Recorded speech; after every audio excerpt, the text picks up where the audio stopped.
السلام علیکم ناظرین، میرا نام محسن نذیر اور آپ دیکھ رہے ہیں ہمارا یوٹیوب چینل۔ پچھلے 12 گھنٹے میں جو عام ڈیولپمنٹس ہوئی ہیں اس حوالے سے تفصیل سے بات کرتے ہیں، اور آنے والے چند گھنٹوں کے اندر جو عام ڈیولپمنٹس ہونے جا رہی ہیں اس حوالے سے تفصیل سے بات کرتے ہیں۔ کرکٹ میچ کے حوالے سے کچھ خبریں سامنے آئی ہیں اور ساتھ ہی ساتھ سیاست کے حوالے سے بڑی دلچسپ خبریں، تو ولاگ آپ نے جو ہے وہ یہ اینڈ تک دیکھنا ہے۔ سب سے پہلے جناب آغاز ہی کر لیتے ہیں کرکٹ میچ سے۔ پاکستان کی جو وہ ون ڈے والی آسٹریلیا میں فارم تھی وہی ساؤتھ افریقہ میں بھی برقرار ہے، اور پاکستان نے کل رات کو جو ہے اپنا پہلا ون ڈے میچ جیت لیا ہے۔ T20 میں ہم ساؤتھ افریقہ کو شکست نہیں دے سکے تھے، البتہ ون ڈے میں ہم نے شکست دے لی، اور آسٹریلیا میں بھی ایسے ہی ہوا تھا کہ T20 میں ہم انہیں شکست نہیں دے سکے تھے، لیکن ون ڈے میں جو ہے ہم نے آسٹریلیا کو بھی شکست دی تھی۔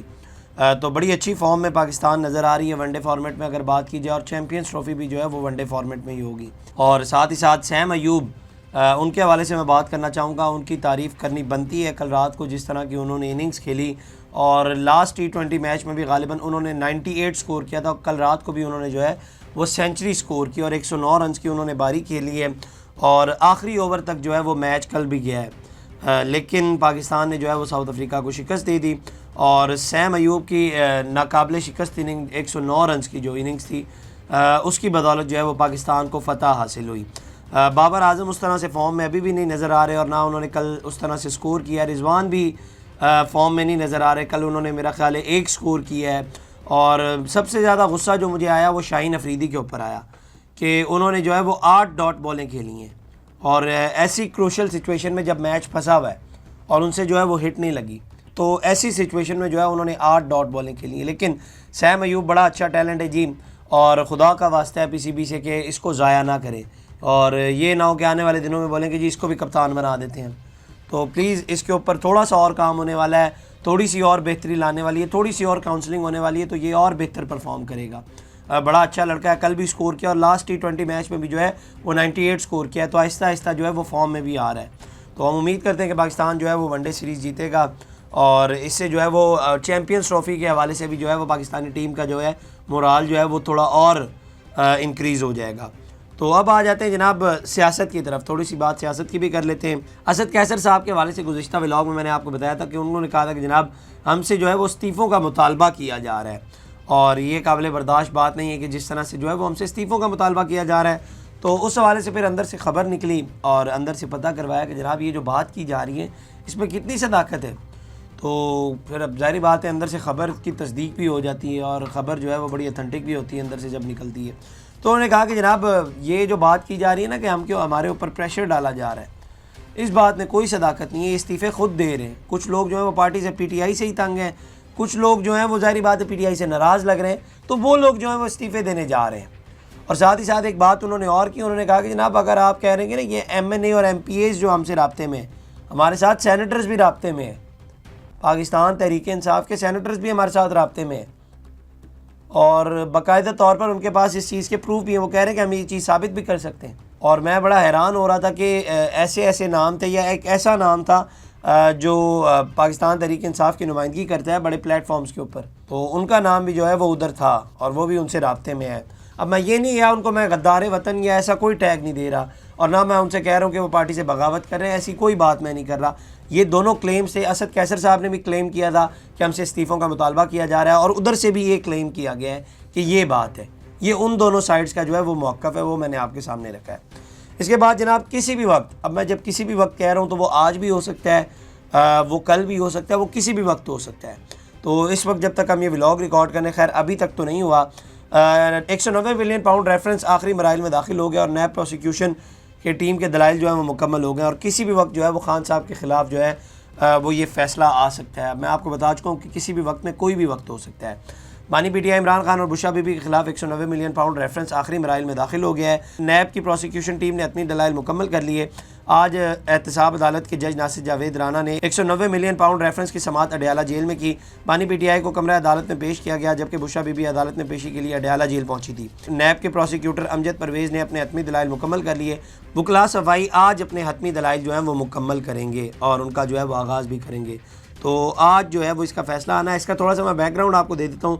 نیب پروسیکیوٹر امجد پرویز نے حتمی دلائل دیتے ہوئے عدالت کو بتایا کہ 6 نومبر 2019 کو 190 ملین پاؤنڈ کی ڈیٹ سائن ہوئی، جبکہ رقم کی پہلی قسط 29 نومبر 2019 کو سپریم کورٹ کے اکاؤنٹ میں آ چکی تھی۔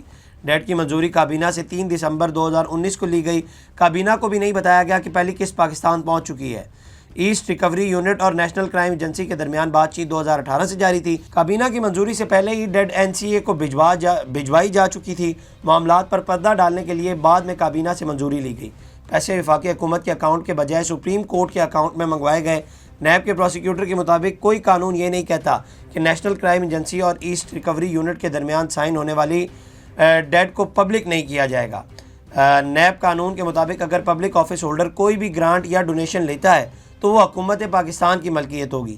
بانی PTI نے بطور وزیر اعظم فیور دی جس کے بدلے میں ڈونیشن ملی۔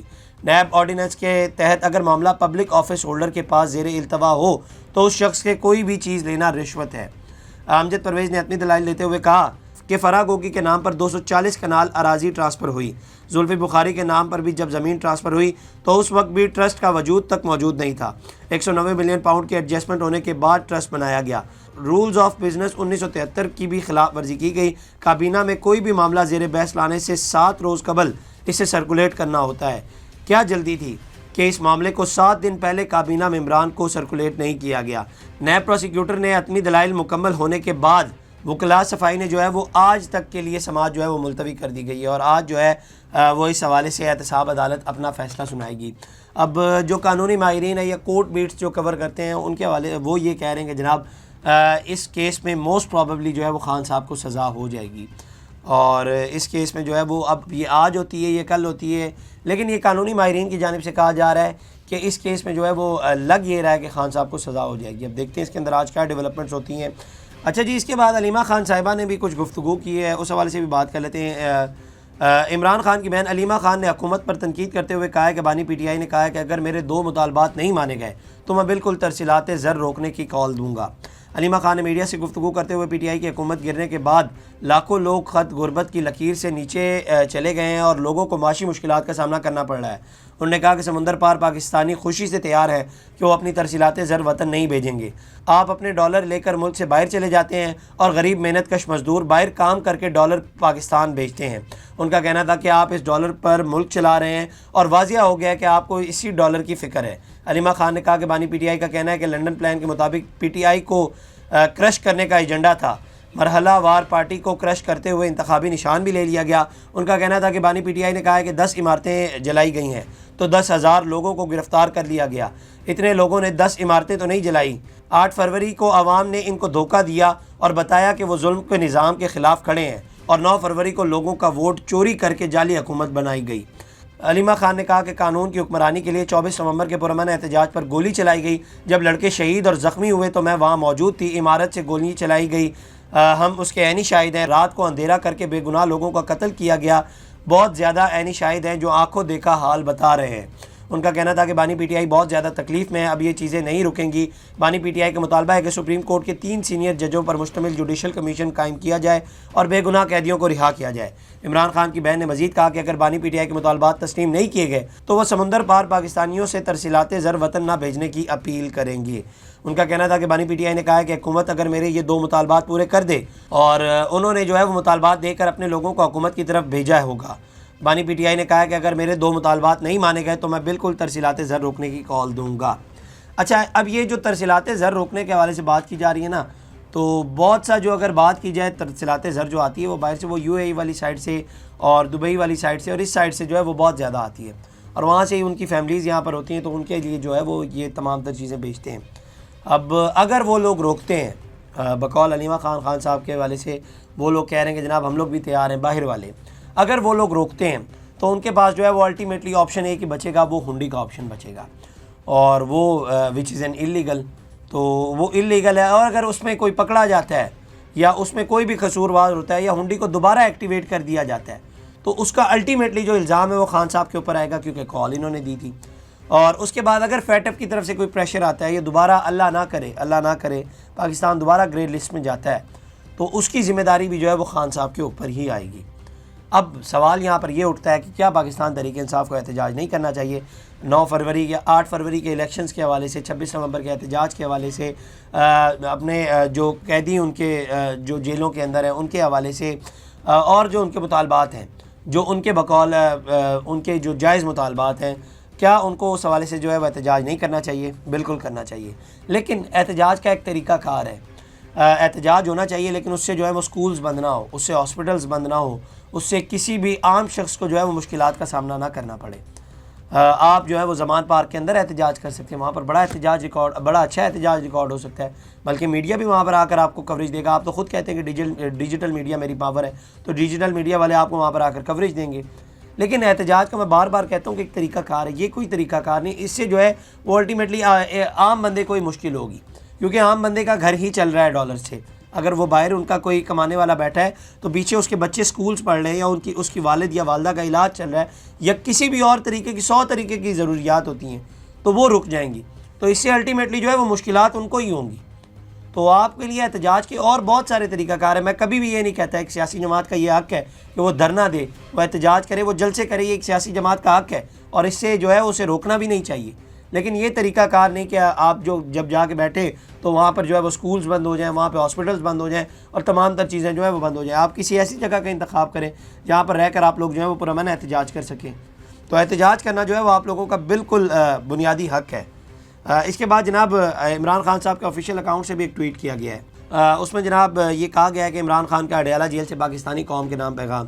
تحریک انصاف نے ہمیشہ آئین اور قانون کے مطابق جدوجہد کی ہے، مگر ملک پر مسلط مافیا ہمیشہ آئین و قانون کی خلاف ورزی کرتا ہے۔ 9 مئی اور 26 نومبر کی تحقیقات کے لیے جوڈیشل کمیشن کا قیام اور انڈر ٹرائل اسیران کی رہائی ہمارے جائز مطالبات ہیں۔ میں سول نافرمانی کی تحریک چند دنوں کے لیے مؤخر کر رہا ہوں۔ اس دوران تحریک انصاف خدوخال اور ٹائم لائن کا فیصلہ کروں گا۔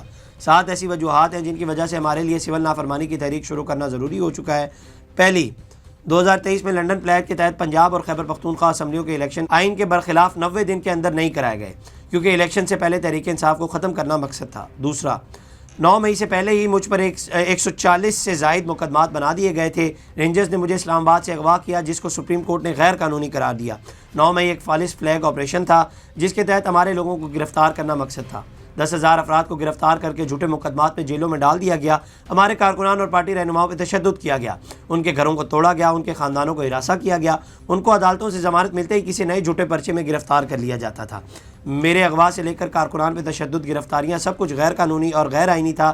اس ظلم کے خلاف سپریم کورٹ میں پٹیشن دائر کی، لیکن سپریم کورٹ نے انسانی حقوق کی ان بدترین خلاف ورزیوں کا نوٹس تک نہ لیا۔ قاضی فائز عیسیٰ حکومت کے ساتھ ملا ہوا تھا۔ 1971 کے بعد کبھی کسی پارٹی پر اس طرح کا ریاستی جبر نہیں کیا گیا۔ تیسرا، تمام غیر قانونی اور جبر جمہوری حربوں کے بعد ان کو غلط فہمی تھی کہ 8 فروری کو تحریک انصاف الیکشنز نہیں جیت سکتی۔ سکندر سلطان راجہ اور قاضی فائز عیسیٰ نے مل کے پارٹی نشان چھینا جو پارٹی کو بین کرنے کے مترادف تھا۔ ہمارے امیدواروں کو نشانہ بنایا گیا، 3 امیدواروں کو زبردستی الیکشن سے دستبردار کیا گیا۔ چوتھا، ان کو انجینئرنگ کے ذریعے الیکشن جیتنے کا اس قدر یقین تھا کہ نواز شریف اپنی وکٹری سپیچ بھی کرنے کو تیار تھا، لیکن تقریر سے پہلے ہی ان کو پتہ چلا کہ تحریک انصاف الیکشن جیت گئی ہے۔ پانچواں، اس رجیم چینج کے بعد 2.5 سالوں میں یوں تو انصاف کے نظام پر قبضے کے لیے ہر جارحانہ اور غیر اخلاقی حربہ استعمال کیا گیا ہے، لیکن 26ویں آئینی ترمیم کے ذریعے عدالتوں کی آزادی کے تابوت میں آخری کیل ٹھوک دیا گیا ہے۔ 6واں، سپریم کورٹ کے فل کورٹ کے فیصلے کے باوجود آج تک جو ہے وہ تحریک انصاف کو جو ہے وہ مخصوص نشستیں جو ہے وہ نہیں دی گئی۔ 7واں، 24 نومبر کو ہمارے پرامن اور نہایت سیاسی کارکنان پہ گولیاں برسائی گئی، تو اس حوالے سے جو ہے وہ ایک مکمل جوڈیشل کمیشن بننا چاہیے اور اس کی جو ہے وہ تحقیقات ہونی چاہیے۔ تو یہ جو ہے وہ 7 مطالبات خان صاحب نے دیے ہیں، اور انہوں نے کہا کہ اگر ہمارے یہ مطالبات نہیں پورے ہوتے تو اس کے بعد جو ہے وہ ہم سول نافرمانی کی کال جو ہے وہ دوبارہ ایکٹیویٹ کر دیں گے، جو کہ ابھی تک جو ہے وہ مؤخر کر دی گئی ہے۔ تو اس کے آگے اور بھی مزید لکھا گیا ہے، لیکن یہ 7 مطالبات تھے۔ رچرڈ گرینل کے حوالے سے میں نے آپ کو بتایا کہ وہ آج کل خبروں کی زینت بنے ہوئے، اور گزشتہ ولاگ میں نے آپ کو تفصیل سے بتایا، تو نون لیگ والے اس کے اوپر جو ہے وہ آفیشیل سٹانس نہیں لے رہے تھے، وہ جواب نہیں دے رہے تھے، کیونکہ وہ عمران خان صاحب کی رہائی کا مطالبہ کر رہے تھے۔ تو کل رات کو رانا احسان افضال خان نے ایک ٹویٹ کیا، انہوں نے کہا کہ جناب absolutely not, Pakistan will not follow its constitution and judicial system is independent to announce any judgment, no dedication will be taken. ان کے ٹویٹ کو ری ٹویٹ کرتے ہوئے انہوں نے جو ہے وہ یہ جواب دیا ہے، کیونکہ بڑے دنوں سے یہ کہا جا رہا تھا کہ گورنمنٹ جو ہے وہ اپنا آفیشیل سٹانس کیوں نہیں دے رہی ہے، ایکس کے اوپر جا کے جواب کیوں نہیں دے رہی۔ تو اب جو ہے وہ نون لیگ والوں نے جواب دینا بھی شروع کر دیا ہے۔ اس کے بعد جناب oil and gas regulatory authority نے رواں مالی سال کے لیے گیس کی قیمت بڑھانے کی منظوری دے دی ہے۔ اوگرا کی جانب سے جاری اعلامیہ کے مطابق سوئی نادرن کے لیے گیس کی قیمت میں 8.71%، جبکہ سوئی